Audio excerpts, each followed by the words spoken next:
마태복음 6장 12절의 말씀을 우리 다 같이 한 목소리로 봉독하겠습니다. 우리가 우리에게 죄 지은 자를 사하여 준 것 같이 우리 죄를 사하여 주시옵고. 아멘.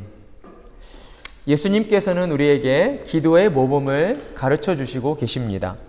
우리는 예수님이 가르쳐 주신 그 기도의 모범을 주기도라고 부르고 있습니다. 예수님께서는 우리에게 너희는 기도할 때에 가장 먼저 하나님을 우리 아버지여 라고 부르라고 하셨습니다. 하나님을 아버지라 부르는 것은 우리가 기도의 문을 여는 열쇠와 같은 것이며, 또한 우리의 기도가 허공에 흩어지지 않도록 하나님께 온전히 상달되어지도록 해주는 주소와 같다라고 할 수가 있을 것입니다. 사람들이 보통 사랑하는 사람에게 연애 편지를 쓸 때 맨 처음 쓰는 말이 무엇입니까? 사랑하는 누구누구에게. 그렇죠? 사랑하는 이의 그 이름을 부르면서 편지를 시작합니다. 사랑하는 누구에게. 이 짧은 두 마디의 표현이지만 여기에는 그 사람과의 관계를 나타내는 아주 중요한 의미가 담겨져 있는 것이죠. 내가 당신을 얼마나 사랑하는지, 그리고 또한 우리가 서로를 얼마나 사랑하고 그리워하고 있는가를 그 두 마디 표현 가운데에 압축하고 있다는 것입니다. 예수님께서 우리에게 너희는 기도할 때에 하나님을 아버지라 부르라 하신 것도 그와 같은 이유 때문이라고 할 수가 있습니다. 우리는 기도할 때에 가장 먼저 우리가 하나님과 어떤 관계에 놓여 있는가를 분명히 밝혀야 하는 것이죠. 하나님의 은혜로 말미암아 하나님의 자녀가 되었음을 우리는 고백해야 합니다. 왜냐하면 이 세상 모든 사람들이 하나님을 아버지라 부를 수 없기 때문입니다. 오직 하나님의 은혜로 그리스도 안에 있는 자들만이 하나님을 아버지라 부를 수 있는 것이죠. 하나님은 그리스도 안에 거하는 당신의 자녀들의 그 기도에 귀 기울이시고 당신의 자녀들의 기도에 응답해 주시는 하나님이시기 때문입니다. 그러니 하나님을 아버지라 부를 수 있는 것은 그리스도인들에게만 주어진 특권이다라고 할 수가 있습니다. 하나님은 그리스도인들에게 주어진 그 특권으로 가장 먼저 하나님의 이름과 그의 나라와 그의 뜻이 이루어지기를 위해 기도하라고 하셨습니다. 그리고 이어서 우리 자신을 위한 기도로 첫 번째 간구로서 너희는 일용할 양식을 주시옵소서라고 기도하라고 하셨습니다. 우리가 지난주에 함께 살펴본 것처럼 일용할 양식을 주시옵소서라고 기도하는 것에는 매우 중요한 의미가 담겨져 있었습니다. 거기에는 우리의 영육 간의 생존의 문제가 오직 하나님께 달려 있으며 하나님의 은혜 없이는 살 수 없음을 고백하는 그런 의미가 담겨져 있었습니다. 또한 하루치 생존할 양식만을 구하도록 하신 것은 하나님이 성도들을 매일 매순간 지켜주시고 보호해 주신다는 것을 매일 아침마다 새롭게 확인시켜 주시기 위함이었습니다. 따라서 일용할 양식을 구하는 기도는 성도를 향한 하나님의 세심한 배려였으며 또한 하나님의 사랑이라고 할 수가 있었습니다. 성도는 무엇을 통해 살아갑니까? 돈으로 삽니까? 아니면 먹을 양식으로 삽니까? 그렇지 않습니다. 성도는 오직 하나님의 은혜로 살아가는 것입니다. 하나님의 은혜 없이는 도무지 살 수가 없는 것이죠. 그러니 성도는 아침에 눈 뜰 때마다 또 하루를 허락해 주신 하나님께 감사드려야 하는 것입니다. 그리고 오늘 하루를 하나님 뜻대로 살게 해달라고 하나님께 간절히 은혜를 구해야 하는 것입니다. 날마다 오늘 하루를 허락해 주신 하나님의 은혜에 감사드리며 또한 하나님의 뜻대로 살아가게 해달라고 은혜를 구하시는, 그래서 날마다 새롭게 베풀어 주시는 하나님의 은혜를 누리고 경험하시는 복된 성도님들이 되시기를 축복합니다. 예수님은 이렇듯 우리의 생존을 위해 너희는 매일 일용할 양식을 주시옵소서 라고 기도하라고 가르치신 다음 이제 우리를 위한 두 번째 강구로서 우리의 죄를 용서해 주시옵소서 라고 기도하라고 가르쳐 주셨습니다. 일용할 양식을 구하는 기도가 성도의 영육간의 생존을 위해 하나님께 은혜를 구하는 기도였다면 죄의 용서를 구하는 기도는 성도를 세상과 구별된 거룩한 하나님의 자녀로 살도록 하기 위한 기도라고 할 수가 있습니다. 예수님은 죄로 물든 세상에서 성도들이 거짓된 유혹에 흔들리지 않기를 원하십니다. 예수님은 성도들이 죄악된 세상 속에서 오직 믿음으로 하나님 말씀에 순종하며 살아가기를 원하십니다. 그렇기 때문에 성도가 구해야 할 두 번째 강구는 하나님이 베풀어 주시는 죄 용서의 은혜를 구해야 한다라고 우리에게 가르쳐 주신 것입니다. 하지만 우리는 여기서 한 가지 짚고 넘어가야 할 것이 있습니다. 12절 말씀을 읽어보면 아시겠지만 우리 죄를 사하여 주시옵고 라는 이 문장이 뒤에 나오고, 그리고 그 앞에 우리가 우리에게 죄 지은 자를 사하여 준 것 같이 라는 말이 앞에 나오고 있다는 것을 우리는 눈여겨보아야 합니다.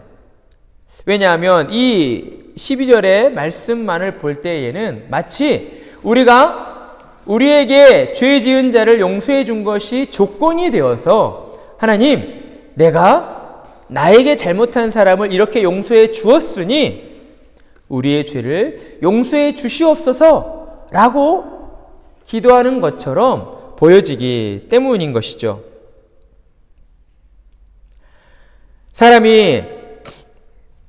하지만 이 죄 용서의 기도는 우리의 영혼 구원을 위한 죄 용서의 강구가 아닙니다. 이것은 일반적인 사죄, 즉 믿고 난 이후에 이 땅을 사는 동안 내가 지은 죄에 대한 용서를 가리키는 것이다 라는 것이죠. 사람이 구원을 받으려면 반드시 하나님께로부터 죄 용서를 받아야 합니다. 그래서 하나님께서는 인간을 구원하시기 위해 이 땅에 예수님을 보내어 주셨죠. 예수님에게 인간의 모든 죄를 덮어 씌우시고 예수님을 십자가에 못 박혀 죽게 하셨습니다. 그리고 나의 죄를 대신해서 십자가에 죽으신 예수님을 믿기만 하면 우리를 죄에서 용서해 주시고 구원해 주신다라고 우리에게 약속해 주셨습니다. 따라서 영혼 구원은 하나님의 은혜로 예수님을 믿게 되는 그 순간 모든 죄를 용서받게 되는 단 한 번의 사건으로 끝났다라고 할 수가 있는 것이죠. 따라서 이미 예수님을 구주로 믿고 영접한 자들은 자신의 영혼 구원을 위해 더 이상 회개할 필요가 없는 것입니다. 그러니 예수님이 가르쳐 주신 죄 용서를 위해 기도하라는 것은 우리의 영혼 구원을 위해 기도하라는 것이 아니라 우리의 일상에서 범하는 죄에 대한 용서를 구해야 한다라고 가르쳐 주신 것입니다. 예수님은 하나님의 자녀로 부름받은 성도가 이 땅에서 하나님의 자녀답게 살아가기 위해 반드시 하나님의 베풀어 주시는 죄 용서의 은혜가 필요하다라고 우리에게 강조해 주신 것이죠. 우리는 예수님이 가르쳐 주신 이 사실 앞에서 고개를 끄덕일 수밖에 없을 것입니다. 사실 저 또한 매일 매 순간 이러한 저의 죄된 본성으로 인한 부끄러움을 느낄 때가 참으로 많이 있기 때문입니다. 목사라고 해서 별반 다르지 않습니다. 왜 그렇습니까? 거듭난 성도라 할지라도 우리 모두는 여전히 죄로 인한 부패한 본성을 지니고 있기 때문입니다. 그만큼 우리의 존재가 연약하기 때문이다라는 것이죠. 그렇기 때문에 하나님을 믿고 예수님을 믿으면서도 믿음대로 산다는 것이 결코 쉽지만은 않은 것입니다. 하나님의 말씀대로 살려고 노력하지만 그게 말처럼 쉽게 되지 않는다라는 것이죠. 하나님의 사랑, 이웃 사랑을 우리가 예수님이 주신 대계명으로 알고 우리의 삶을 통해 실천하며 살아야 하는데 어떻습니까? 우리는 늘 말뿐이에요. 하나님 사랑, 이웃 사랑, 사랑하며 살아야 한다라고 늘 입술로 고백은 하는데 행함이 없다는 것이죠. 심지어는 믿는다 하면서도 교회를 다닌다 하면서도 하나님의 말씀보다는 세상 가치관을 더 중요시 여기는 신자들 또한 있다는 것입니다. 그런 사람들은 하나님 사랑, 이웃 사랑을 실천하는 일에는 도무지 관심이 없습니다. 그리고 어떻게 실천해야 하는지도 모르고 있어요. 관심이 없기 때문에, 생각하지 않기 때문에 내가 일상생활 속에서 하나님 사랑, 이웃 사랑을 어떻게 실천해야 하는가? 방법들에 대해 전혀 모르고 있는 것이죠. 어쩌면 그런 사람들은 교회는 다니고 있을지 몰라도 그들은 하나님의 자녀가 아닐지도 모릅니다. 하나님의 뜻보다는 그저 자신의 뜻만을 위해 살아가는 사람들이기 때문입니다. 여러분은 돈을 좋아하십니까? 세상에 돈을 싫어하는 사람은 없을 것입니다. 그래서 사람들은 대부분 이 땅을 살면서 돈을 많이 벌어서 부자가 되기를 소원합니다. 요즘 우리나라 이 연예계나 어떤 문화의 흐름을 보면 어때요? 돈을 많이 벌어 부자가 된 것을 자기의 자랑으로 삼고 더 많은 사람들에게 자랑하려 합니다. 옛날에는 어땠어요? 돈 많은 것을 자랑하면 그것이 어떤 사회의 통념상 인정될 수 없는 그런 내용들이었습니다.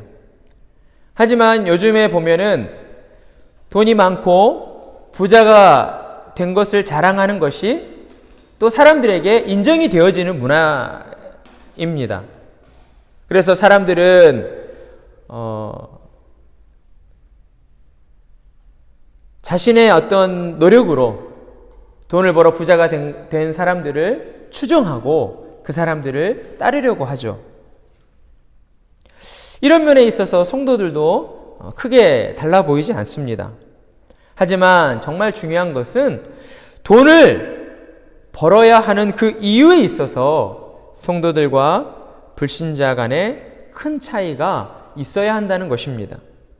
성도가 열심히 일해서 돈을 벌어야 하는 이유가 무엇입니까?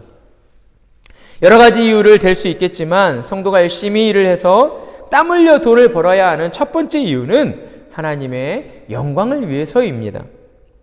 나와 내 자녀들의 편안한 삶을 위해서가 아니에요. 내 만족과 내 쾌락을 위해서가 아닙니다. 성도는 오직 하나님의 영광을 위해서 열심히 땀 흘려 돈을 벌어야 하는 것이죠. 그러니 성도는 무엇보다 돈에 욕심을 내어서는 안 됩니다.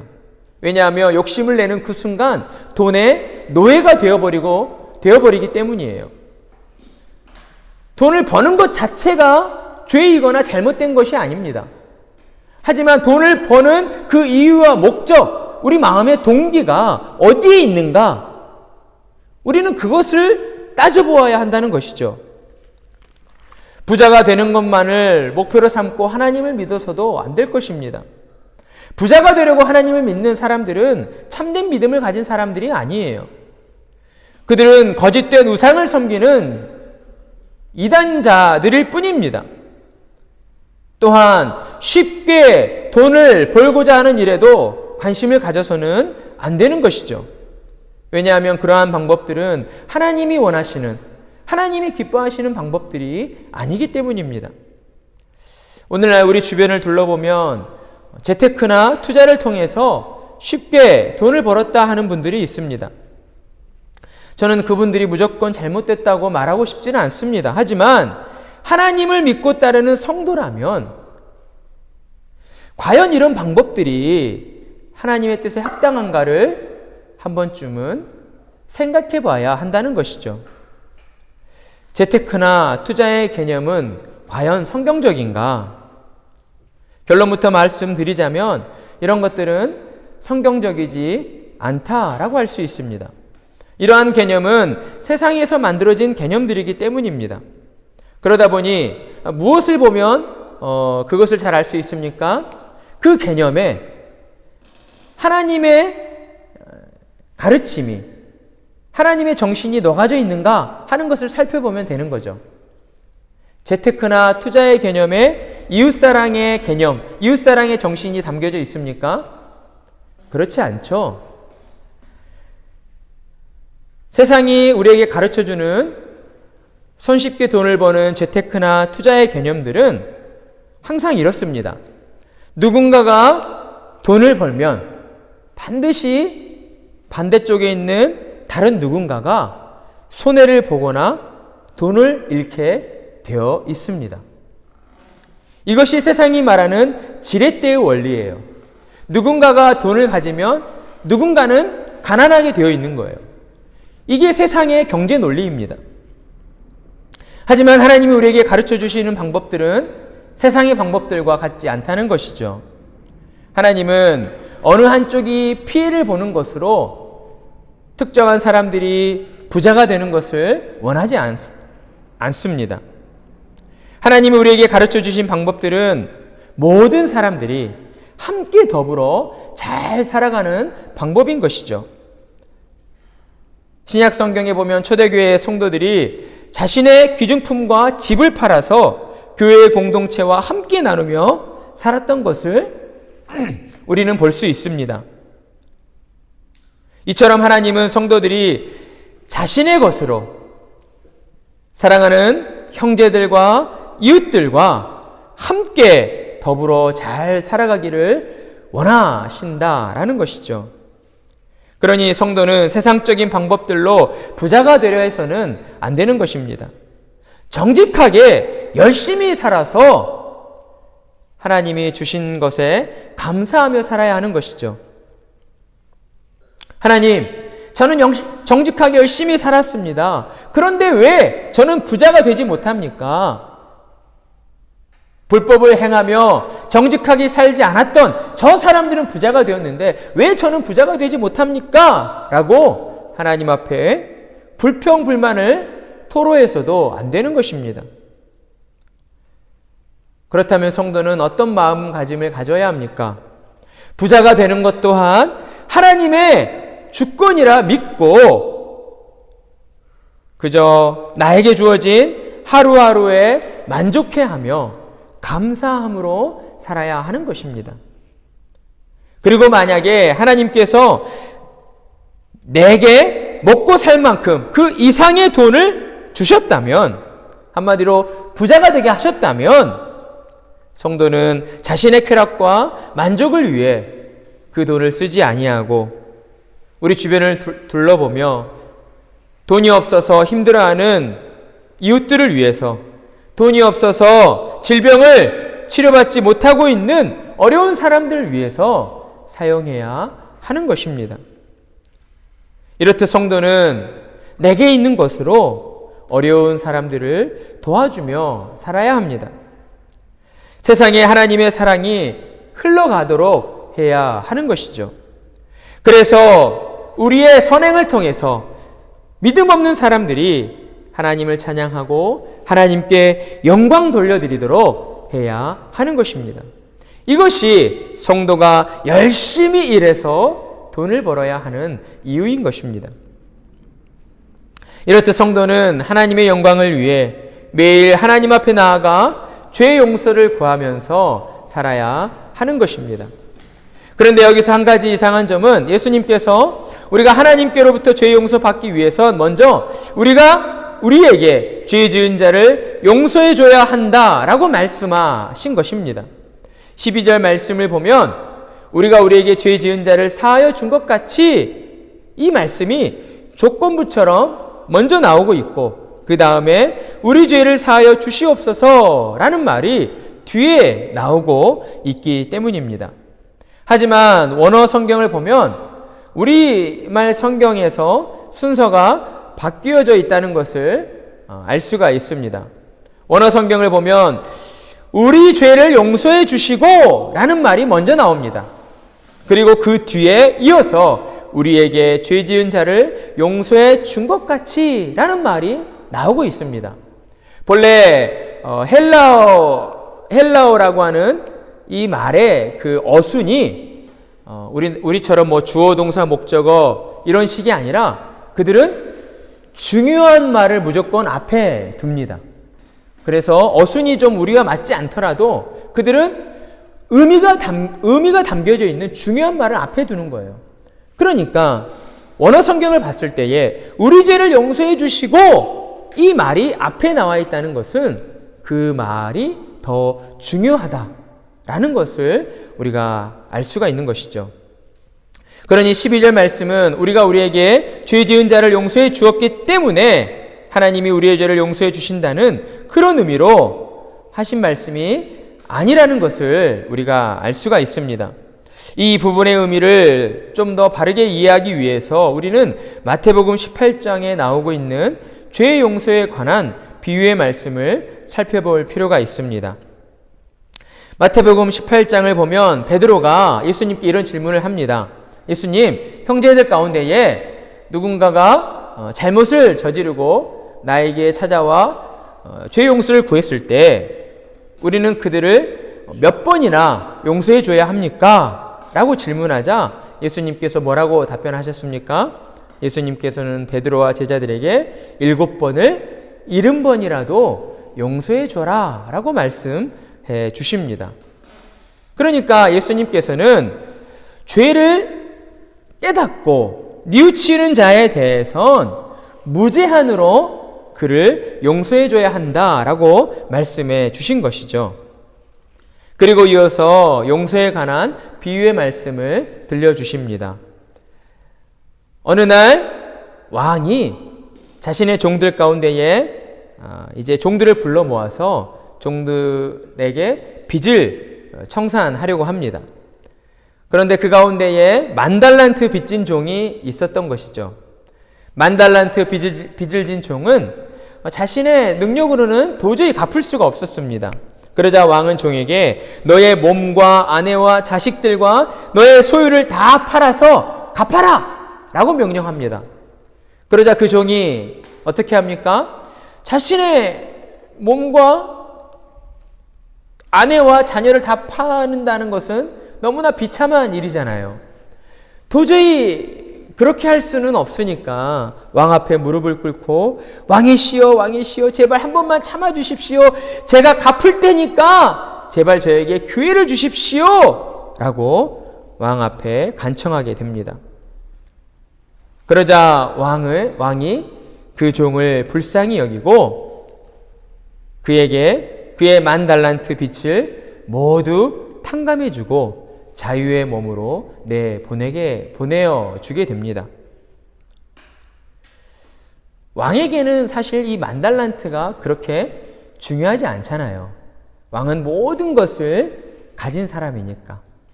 그러니까 왕은 그가 왕 앞에서 무릎 꿇고 한 번만 기회를 달라고 용서해 달라고 간청하는 그 강구를 불쌍히 여기고 그의 빚을 모두 탕감해주고 놓아준 것이죠.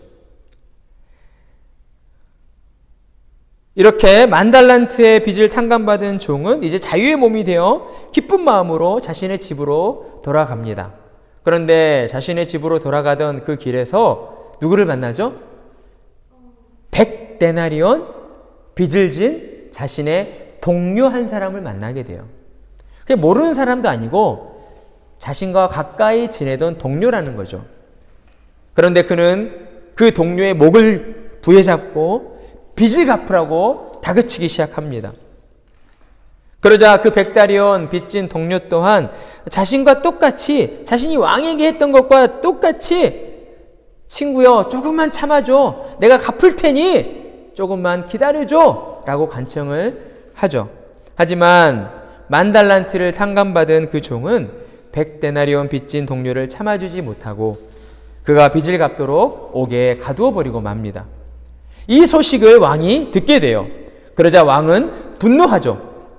그래서 10,000달란트 빚을 탕감받은 그 종을 불러들여서 그에게 그를 이렇게 꾸짖습니다. 이 악한 종아, 내가 빌기에 너의 빚을 전부 탕감해 주었거늘 내가 너를 불쌍히 여김과 같이 너도 내 동료를 불쌍히 여김이 마땅하지 아니하냐?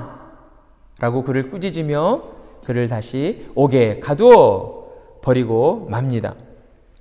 예수님께서 우리에게 가르쳐 주신 용서의 이 비유에서도 우리가 잘 알 수 있듯이 하나님이 우리의 죄를 용서해 주시는 그 원리는 우리가 하나님의 뜻에 순종했기 때문이 아니라는 것입니다. 우리가 다른 사람을 많이 용서해 줬기 때문이 아니라는 것이죠. 왕이 그랬던 것처럼 하나님께서는 우리를 긍휼히 여기셔서, 우리를 불쌍히 여기셔서 하나님의 자비와 긍휼하심 때문에 우리의 모든 죄를 용서해 주신 것입니다. 전적인 하나님의 주권에 따라 우리의 죄가 용서받은 것이죠. 하나님은 우리가 용서할 만한 사람들이기 때문에 우리를 용서해 주신 것이 아닙니다. 죄의 노예로 살아가는 인간들이 불쌍해서 그런 인간들을 사랑하셔서 우리를 죄에서 용서해 주시기로 작정하신 것입니다. 하나님은 인간을 죄에서 구원하시기 위해 독생자 예수 그리스도를 이 땅에 보내어 주셨습니다. 죄 없으신 예수님께서는 우리를 하나님과 화목하게 하시기 위해서 스스로 희생제물이 되어 우리를 대신하여 십자가에 못 박혀 피 흘려 죽으셨습니다. 예수님께서도 십자가의 고통을 피할 수만 있다면 피하기를 원하셨습니다. 하지만 예수님은 자신의 뜻이 이루어지기보다 하나님 아버지의 뜻이 이루어지기를 더 간절히 원하셨고 십자가에서 자신의 몸이 찢기시는 그 고통을 참아내셨습니다. 따라서 오늘 본문의 말씀은 우리가 이웃을 용서해 줬기 때문에 하나님께서 우리의 죄를 용서해 주신다는 그런 의미가 아닙니다. 우리가 우리에게 잘못한 사람을 용서해 줘야 하는 이유는 무엇보다도 우리가 하나님께로부터 도무지 갚을 수 없는 10,000달란트의 빚을 탕감받았기 때문이다라는 것이죠. 하나님께서는 당신의 전부를 내어주시며 우리를 죄에서 구원해 주셨습니다. 하나님은 하나님 당신 스스로가 육신을 입고 이 땅에 내려오셔서 우리의 죄를 대신 지시고 십자가에 죽으심으로써 우리의 모든 죄를 용서해 주신 것입니다. 그러니 성도는 이 땅을 사는 동안 마땅히 하나님께 받은 죄 용서의 은혜를 기억하고 감사해야 하며 다른 사람의 잘못을 불쌍히 여기고 그들의 죄를 용서해 주며 살아야 하는 것입니다. 또한 죄 용서는 단순히 잘못에 대한 책임을 묻지 않는 것으로만 그치는 것이 아닙니다. 용서는 빚을 탕감해 주는 것 그 이상의 의미를 가지고 있습니다. 왕으로부터 10,000달란트 빚을 탕감받은 사람은 빚의 노예로부터 해방된 것이죠. 그는 진정한 의미의 자유한 사람, 자유의 몸이 된 것입니다. 그것은 분명 어제와 다른 새로운 날을 꿈꾸며 살아갈 수 있게 되었다는 것을 의미하는 것이죠. 따라서 용서한다는 것은 마이너스 인생에서 제로의 인생이 되는 것으로 그치는 것이 아니라 마이너스 인생에서 플러스 인생을 살아가도록 기대와 소망을 갖게 하는 것이라고 할 수가 있는 것입니다. 그렇습니다. 하나님으로부터 도무지 갚을 수 없는 10,000달란트의 빚을 탕감받은 저와 여러분은 이 땅을 사는 동안 마이너스 인생을 사는 사람들을 플러스 인생을 살아가도록 그들을 인도해야 하는 사람들인 것입니다. 우리 또한 부족한 것이 많고 우리 또한 미흡한 것이 많지만 날마다 하나님께서 나와 같은 죄인을 용서해 주셨다라고 하는 그 사실을 기억하면서 내 마음을 아프게 하고 나를 힘들게 하고 나를 짜증나게 하고 내 마음에 시기와 질투와 원망이 들게 하는 그 사람들을 우리는 용서하며 살아야 하는 것입니다. 그들을 용서할 때에 무엇보다 먼저 하나님께서 우리의 영혼에 차고도 넘치는 큰 기쁨을 허락해 주시는 것입니다. 우리가 용서를 베풀며 살아갈 때에 하나님께서는 우리의 인생 가운데에 더 많은 용서가 임하도록 은혜를 베풀어 주시는 것입니다. 사랑하는 성도 여러분, 우리 서로를 용서하며 살아갑시다. 때로 내 마음에 맞지 않고 그 사람 때문에 잠을 설치는 그런 어려움이 있을지라도 하나님의 말씀에 우리 자신을 굴복시키고 무엇보다 먼저 우리 자신이 하나님께로부터 도무지 받을 수 없는 무한한 사랑과 용서를 받았다는 사실을 늘 기억하고 우리 주변의 사람들을 더 많이 용서하며 살아가도록 합시다. 그리할 때에 우리의 영혼은 하나님 안에 거하는 평안으로 가득하게 될 것이고 우리 인생 또한 마이너스 인생에서 제로의 인생으로 제로의 인생에서 플러스의 인생을 사는 넉넉한 마음으로 더 많은 사람들을 품어주고 그들을 이해해주고 그들을 수용해주고 그래서 그들이 하나님의 뜻 가운데로 살아갈 수 있도록 그들을 이끌어주는 그런 리더자의 역할을 감당하는 사람들로 살아가게 하실 줄 믿습니다. 그런 믿음으로 날마다 우리를 용서해 주신 하나님 아버지께 감사드리고 또한 세상에 나아가 우리 주변의 많은 사람들을 더 많이 용서하며 살아가시는 복된 성도님들이 다 되시기를 간절한 마음으로 축원합니다. 아멘.